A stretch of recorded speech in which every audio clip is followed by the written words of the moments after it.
શક્તિ ભક્તિ અને સંસ્કૃતિનો આ મહાશિવરાત્રિનો મેળાનો આજે શુભારંભ થયો છે। સર્વ પદાધિકારી સંતો અધિકારીઓ દ્વારા પગે ચાલીને ભવનાથ મંદિર સુધી આવી અને ધ્વજાનું રોહણ કર્યું છે।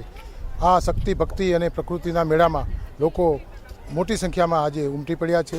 ગરવા ગિરનારની ગોદમાં ગુજરાત સરકાર અને જિલ્લા વહીવટી તંત્ર અને યુવા સેવા સંસ્કૃતિ પ્રવૃત્તિઓ વિભાગ અને સાંસ્કૃતિક બોર્ડ તથા અન્ય વિભાગો દ્વારા ખૂબ સુંદર આયોજન કરવામાં આવ્યું છે। સચિવ યાત્રાધામ વિકાસ બોર્ડ તરીકે પણ મેં આજે સમગ્ર રૂટનું નિરીક્ષણ કર્યું હતું અને રાત્રે પણ આ તૈયારીનું સમીક્ષા કરી હતી અને યાત્રાધામ વિકાસ બોર્ડ દ્વારા પણ રહેવાની, જમવાની, પીવાના પાણીની વગેરે સુવિધાઓ કરવામાં આવી છે।